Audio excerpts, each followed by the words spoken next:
Shepard Strudwick was the last actor to play Victor, and they killed the character, which was I mean, I'm not a head writer, but I have always felt that was a character that really should have stayed. I mean, they put him on ice, you know, put him in a hospital for 20 years or something. But he was such a good character. And then over the years, we had a different producer and different head writers, and they wanted to delve into the story of why Nikki Smith existed. And of course, multiple personalities exist because of childhood terrible trauma. And they decided to make Victor the abuser. And to this day, I think Ernie Graves, God bless him, passed away years ago, but he would be turning in his grave if he knew what they had done to that character. Because Victor was a wonderful character. He was warm and intelligent and very moral and ethical, and everything about him was right. And the idea that he would have done that to his child.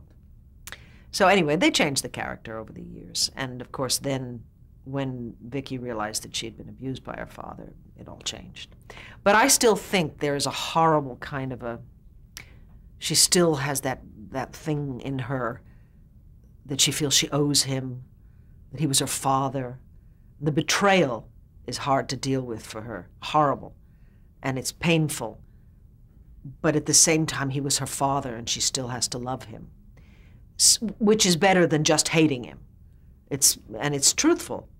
You know, he's her father. That makes it so believable, and people keep investing in that storyline. Yes, yes, yeah.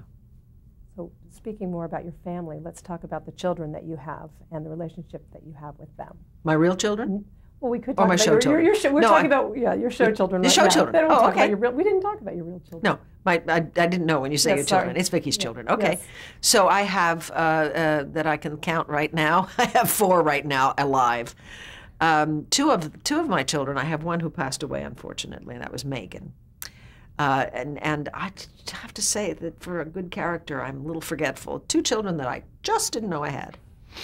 And again, they rewrote history. Megan was a child who I had with Roger Gordon, and my father found out about it, and as I was delivering the baby, he had me hypnotized by Lysander Clare, who was brilliantly played by John Tillinger, to forget that I had ever had this child.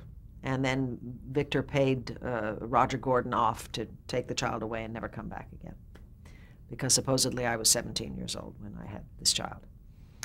And then she came back into my life, played by the wonderful Jessica Tuck. And when Jessica wanted to leave the show, and in the beginning there was friction, and then we became very close. And when Jessica wanted to leave the show, they decided to kill the character, which was a beautiful story, but very sad. And then I have Kevin, who is Joe Riley's son, my first child, after Megan, who I didn't remember. Joey, who I had when I was actually pregnant with my real son. And then I had, with Clint, we had Jessica. And then when they rewrote history about 3 or 4 years ago, we've discovered that indeed Jessica had a twin sister who is now named Natalie, and that I had twins and didn't know. And one of them was kidnapped right out of the nursery, so I never knew I had twins. Not very smart. And then came back into my life 3 or 4 years ago. So that's my roster of kids at the moment. The relationship with my children, thank God, is very, very good. Vicky and Kevin have always had a wonderful relationship. I think Vicky and Joey have always had the warmest relationship. Joey's the most like Vicky. He is not on the show at the moment, and I'm hoping they bring him back, because I think you need a young man who would now be, actually Michael's age, 26, my real son's age, 26, who's not kind of snappy and sharp and kind of edgy, but who's a really lovely, softer, gentler character. And so hopefully they'll bring him back sometime. And then I have my Jessica, who we've now discovered also has DID, and Natalie, who are very different. And I have very wonderful, warm relationships with both of them, not with Jessica's alter, Tess, who doesn't like me, because apparently Nikki Smith Used to take Jessica out to bars at night, and Jessica was also abused, unbeknownst to Nikki. But it's a very cockeyed story. It's a little crazy. I'll come back to this. I'm interested in how far in advance you do know what's going to happen with the character, with Vicky, since so many things have been rewritten and changed. Well, it depends on the head writer. When Michael Malone was the head writer, I used to know weeks in advance, because especially when we were doing the multiples, when I had all the different personalities. I had 7 different personalities. Michael was really wonderful in letting me know in advance when there was a new character coming up so that we could talk about it and see what we could do to make her different. It was very important when we were playing 7 different characters, really 5 that we played specifically, that it be very clear to the audience if they turned on in the middle of the show exactly who it was. So the clothes had to be different, the attitudes had to be different, the speech had to be different, everything about them was different. They're all different ages, because when you create multiples, when you create characters as a child, you place them in your mind at a certain age. They stay there forever. So they stay. So Nikki, who was created to deal with the abuse, the sexual abuse, Vicky created her as about 22 years old who could deal with sex, and somebody who liked it and was just a party girl with no responsibility. She created Tori as like 19, 18 years old. She created Tommy as a very, very angry 14-year-old, because in her mind, as a child, an older brother would be able to defend her and protect her. So all the and then of course there was Princess, who was the child, because you always retained the personality of the abused. See, it's very sad. It's very sad. So when we did that, Michael gave me lots of heads up about it. Now I really don't know what's happening unless I go upstairs and I ask. And sometimes they can answer me and sometimes they can't. But it's really not my job to know that far in advance. When there's big stories coming up, yes, they do tell us. But the day-to-day stuff, I mean, I get my scripts a week in advance and I go, oh, hello, tornado. Thank God my house didn't get knocked down. Let's talk about working with the creator Agnes Nixon and her vision for the show. Yes. Agnes is a very special, very smart woman who I think understands this medium better than almost anyone in the world. I really only had the chance to work with her for 2.5 or 3 years, because after 5 years, Agnes sold. The show was on the air for 5 years. She sold One Life to Live to ABC so that she could concentrate on All My Children, which was her newer show. So she left as head writer. And we got a new head writer then, Gordon Russell, who was wonderful.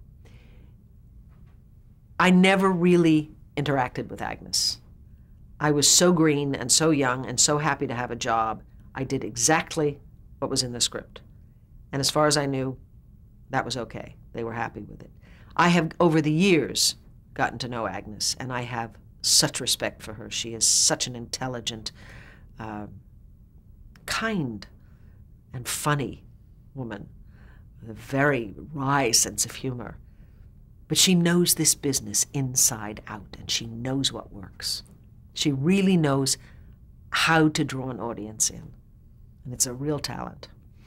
Did she ever talk to you about how she created the character of Vicky No. and her inspiration? No.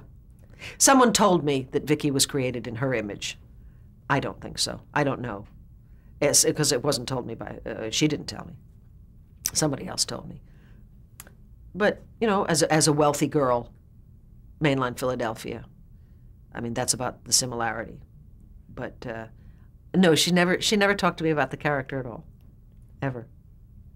The other producers who have run the show, will you talk about them and their influence on the show over the years? Yes, we've had some very interesting and very good producers.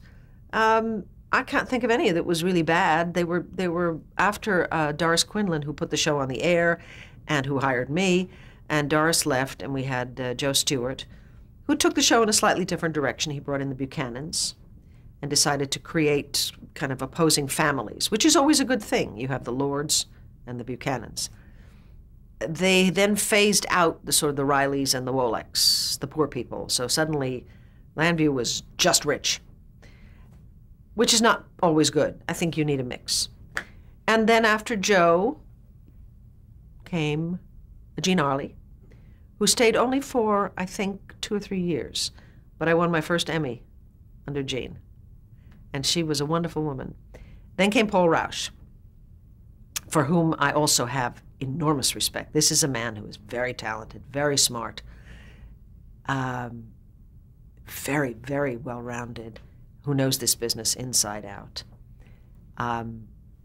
Paul has this, people mention Paul Rausch and you go, oh, because he sends his reputation ahead of him, that he's a terrifying man. And it helps, it works for him because he doesn't have to deal with nonsense then, you know. But in fact, he's very, very educated, lovely man. And Paul was very good for the show. He tightened it, he strengthened it, he made the writing better, he pulled the stories together.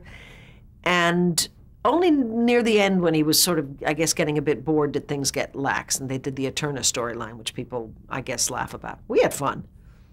It was fun, Underground City. It's still there with all that money. And after Paul came Linda Gottlieb, who was a film producer and who was going to revolutionize daytime, which she did not do in 2 years. But, you know, you learn from everybody. And Linda was very interested in editing and in cutting things together, and she changed certain things. I don't know, I suppose I can say what I feel. I don't think she was terribly good for the show. But she was only there a couple of years. And then Linda left, and Susie Bedsoe came in, who had been a head writer, and she was fine. She kind of pulled it together. Then Maxine Levinson was there briefly, and then Jill Farren Phelps, who has my heart, who I think is a wonderful producer. This is a very intelligent woman who had a hard time in New York. Our show, we have a bunch of very tough guys, and they gave her a hard time. And fortunately, and I don't think it was Brian Franz, it was Angela Shapiro still, who asked her to go to General Hospital and take over General Hospital. And I mean, she's a wonderful producer, very smart, knows when to bother you, knows when to leave you alone, knows how much to mix in, stuff like that. After Jill came Gary Tomlin, who is another person who I adore, incredibly smart, just a gentleman. And unfortunately, he was let go the year that we won the Emmy for Best Show. Ironic. And now we have Frank Valentini, who started as Paul Rausch's slave. Paul brought him in, fresh out of college, I think, as an assistant. You know, he did things like, you know, go and wait for the floor man to wax the floors and pick up his laundry, pick up Paul's laundry. And he stuck it out. He was started as Paul's slave. He became, I mean, I say slave, but he became a PA. He then he learned to be a stage manager. He was our stage manager for a while. He learned to be a director, and he's a wonderful director. He became a producer. I mean, he literally is so good at what he does because he's done everything. He's been out on the floor with us, and he's been in the booth. He's been in the, I don't think he was ever a writer, but he's certainly been very involved with them. And Frank has a lot of energy. He's a young man. And that allows him to really multitask, which he does very, very well. But he also knows how to delegate. And I think he's done wonderfully for the show. He's been there, I guess, 2 or 3 years. We're doing very well. Our numbers are up. The stories are good. Who knows? That's good. That's our producers. And I'm still here. And you're still here. That's right. We got to get you singing that song. And we touched briefly on the writers, and that you don't, you know, unless you go up and ask, they don't give you any heads up. But and under various producers, there were certain, you know, restrictions. Under one producer, we were not allowed to speak with writers. I kind of resent sometimes when people treat us like children, although a lot of actors behave like children. But I'm a grown-up, and if I want to find out a story, tell me, because it helps me develop what I'm working on, and it helps me. It doesn't mean I'm going to go play the end of the story tomorrow. It helps me as an actor. And they say, no, no, no, we don't want you talking to writers because they're afraid you're going to talk to a writer and ask for a better storyline or complain about something. I don't know. That's not the case now at all, and it hasn't been for years. Do you have input? Do you ever want input on the storyline as it's going? You know, I'm not a writer. There have been times when I've gone upstairs and I've said, can we not, you know, this doesn't really make sense. Can we change one thing? And sometimes they listen to me and sometimes they say, go away. Only one story that I really just hated so and felt it was so preposterous, and they did not change it. And that's when Vicky was being hypnotized to kill Kevin. I just thought it just ridiculous. But anyway, we got through it. I don't have input. No. No, I don't. And it's not my job. You know, it says in my contract that I'm hired to play a character. It doesn't say I can write it. I mean, we do a lot of rewriting and little tiny things, just fixing words here and there. And do you ad-lib? No. No, you can't ad-lib. The director is sitting in the booth calling camera shots according to the dialogue. So if you change something, it has to be written down. Because if you start ad-libbing, he doesn't know when you're going to stop, when to cut shots, you know, when to switch. So, no, you cannot ad-lib. And there are people still to this day who come up to me and go, oh, what a great job you have. You just sort of go in the morning and you make it up and then you go home. I said, no, we don't make it up. How do you, I mean, you have so much to learn. Sometimes. How do you memorize all the things that you have to memorize? You have to work in daytime, you have to have a facility for learning lines. You really do. It's prerequisite. You can't do it without that. You have to be able to learn quickly. And everybody has their own method. And I'm gifted with that. It is a gift God gave me that I can memorize quickly. Thank God for it, too. Everybody has their own way of, and I can't describe to you how I learn, but I can learn lines. And after 35 years of learning lines, it gets easier. It gets easier, yeah.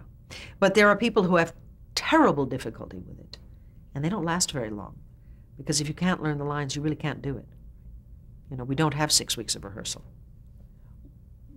Describe how you do. I know that it's changed since the beginning. You talked about, you used to have a lot of rehearsal, and now, can you talk about what a typical work week is now for you and how the day goes? Okay, a typical work week for me is I work 2 or 3 days a week. That's normal. Sometimes I work 4. We now break the shows up. So we will do segments of various different shows according to sets. Our studio space is the smallest in New York. So if they set up a big set, they try to shoot everything from like 1 week in that set, so that they can clear it out. There's no storage space in our studio. Our sets have to be taken down to 23rd Street or something and put into a warehouse, which is an all-night operation. They clear out the studio, store those sets, bring the new ones in for the next day and set them up. It's a 24-hour operation.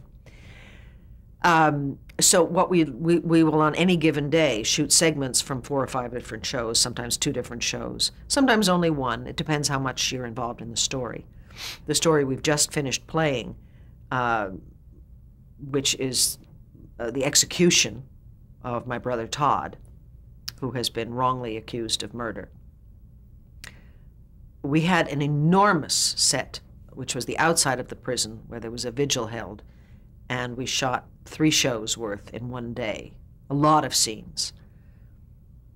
It gets a little confusing because we went backwards and shot stuff that preceded what we had shot 2 weeks ago, which was the actual execution itself. It gets very confusing because you have to remember not just what am I wearing, which the wardrobe department takes care of, but who was I talking to, what did I look like, who was I angry with that day, was I speaking to so-and-so, how upset was I hungry? You have to go back in time and try and figure out, and it's hard to do. So now it's very complicated. A typical day for us, we start rehearsal at 7:15 or 7:30 in the morning, a dry rehearsal in a rehearsal hall, go straight to hair and makeup. 9:30 we start taping. My one lovely perk that I have from having been there so long is they generally tape my scenes first. So sometimes I'm out of there by 10:30, sometimes I'm out of there by 11, 12, sometimes it's 5 o'clock in the afternoon, or as in the case last week, we were there till 10, 11 at night. It varies every day, but normally I'm out pretty early. They'll tape my scenes first. If I'm in one set, they'll tape everything in that one set. If I'm in two, they tape my sets first, as much as they can. They can't always do that, but as much as they can, and they're wonderful about it. And then you tape set by set. There is essentially no rehearsal. We have a blocking rehearsal and the dry rehearsal in the morning, where the director simply says, you cross there, you sit there, you turn and look there. You go up on the set, you do what they call a dress, but it's not really a dress rehearsal. It's a blocking for the cameras. Do they film it? No. And then they immediately tape it. But that's the first time the cameras have seen it. So there's a lot of stopping. So it's not really a rehearsal for us, because they'll say, cut. Oh no, the director will talk to the cameraman and say, do this, do this, do this. And we have 4 to 5 cameras. So that's a rehearsal for us that is a stop-go blocking, and then we tape it. We go right to tape. So the time spent in between the morning rehearsal, which starts at 7:30, and we're going on camera at 9:30, for me in particular, so I go straight to hair and makeup. We have to run lines in the makeup room. We have to find each other and try and rehearse and learn the stuff. It's very quick. And some people don't like being up that early. They need more time. I like it. I like it. How do you prepare, or is there time to prepare for a scene, especially if you have a big dramatic or any of the split character, DID characters? How do you do your preparation in the midst of all this? I don't know. You just do it. There's no time. You have to come in the morning with your brain kind of wrapped around what you're going to do that day. I must say that I get my scripts, we all get our scripts about a week in advance. I break them down. You know, I read them very carefully. I know exactly what I'm doing when I go to work in the morning. I haven't memorized it, but I know exactly what my scenes are. And having done it for so many years, I know where the highs and lows are. I've sort of, every scene has a rhythm to it, and you know, there's a high and the low, and over a period of scenes, you know where you're going. And it's just something I have in my mind. I know very carefully what I'm doing that day. And if there's big emotional stuff to do, you have to be ready for it.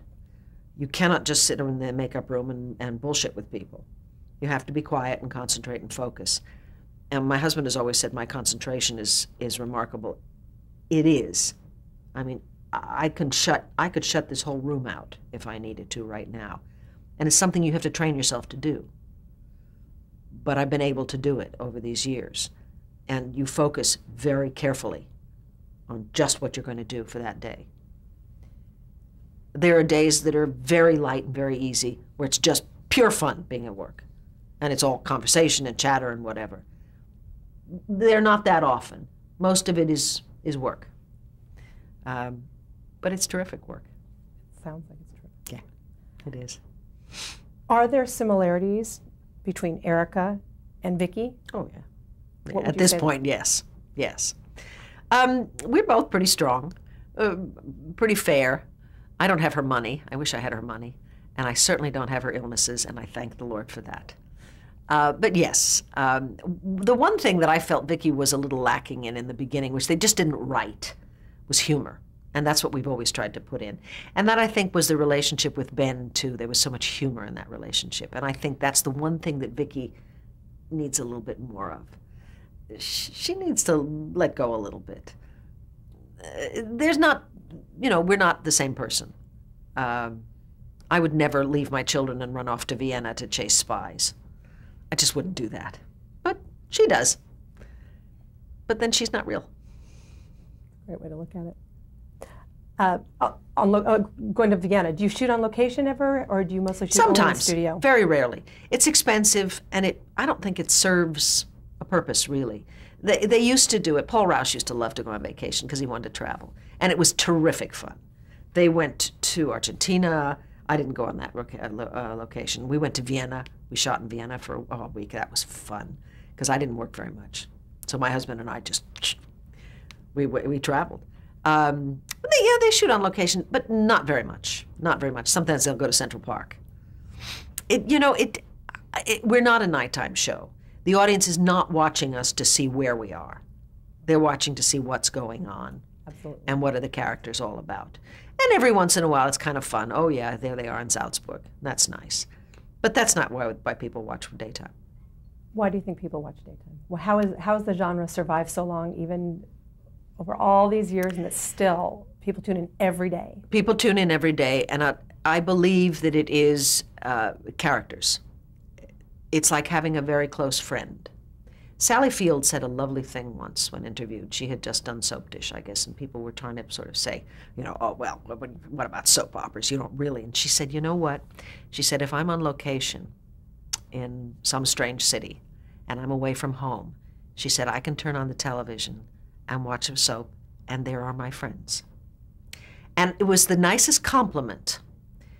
And I think that's what it is. We watch, why do we watch television?